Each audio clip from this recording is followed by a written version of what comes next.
Welcome back and a live look at Kerman in southern Iran, the hometown of General Qasem Soleimani, where mourners, as you see here, have gathered after that U.S. airstrike killed the man overnight. Leading Democrats are slamming President Trump following his military orders that killed this Iranian general, Qasem Soleimani. Here with reaction to the consequential move is Trump 2020 Advisory Board member Jason Meister. Jason, thanks for your time. I mean, we know the president tweeted out just one simple thing last night. It was just a picture of the American flag. You have a lot of Democrats right now criticizing this move, upset that the president didn't go to Congress to, discuss this first. What's your response this morning? Look, it's very obvious to me that the Democrats are basically playing partisan politics with American lives. Soleimani was a purveyor of terror across that region of the world for 2 decades. He has killed 600 Americans, has blood on his hands. He was the mastermind and authorized the attack on the U.S. Embassy last week. And he has been plotting further attacks against U.S.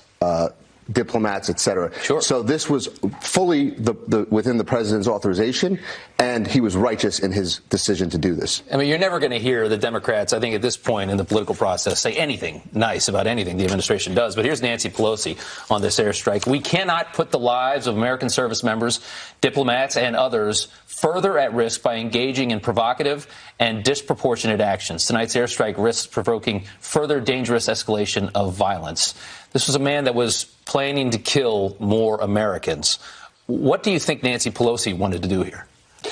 Look, it's really sad where we are, the state of the political affairs right now in this country. It's as if the Democrats want Iran to attack us so that they can blame President Trump. There were years of appeasement from Obama's administration. If you look at what happened under President Obama during Benghazi, where 4 American lives were taken, and they were blaming it on a YouTube video.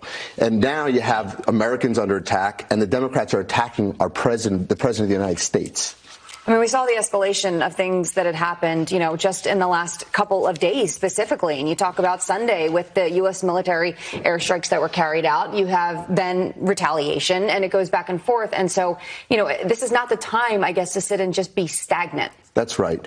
And if you think about President Trump over the course of this administration and his first term, he has been an incredibly restrained president, okay? He has been proportionate in his response. He's been measured in his response, and he's been compassionate in his response. When they shot the drone down, he asked how many innocent lives are going to be killed. And he said, we don't want to take those innocent lives. So he's been very compassionate and very proportionate responder. At the same time, though, I mean, this shows this, and I think what happened in the other airstrikes that we've done have shown that the president here is not afraid to throw a punch. Mm-hmm. And nor should he be. And does that send a good message to the rest of the world to stop some of these actions? I think it sends a loud message to the world that militias cannot attack our embassies. They cannot put American lives at harm's risk.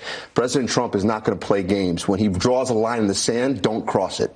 Now, people are worried about retaliation, and rightfully so. You're always fearful of the unknown, and you hear a lot in the overnight hours about us being in uncharted waters, uncharted territory right now. But to your point, you look at the moves and the way that President Trump and his administration have responded to these things. What's your message to the American people right now who are waking up and just hearing about this? Look, we always have to be on the lookout, but I think that this was a surgical attack. We took out Soleimani. This was the right move that the president made.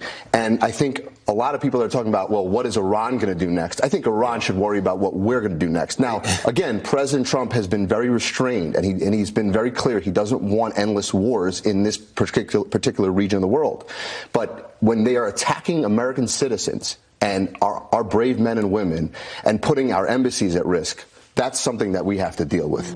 Okay. Jason, thank you so much for your time this morning. Me. Appreciate you coming on.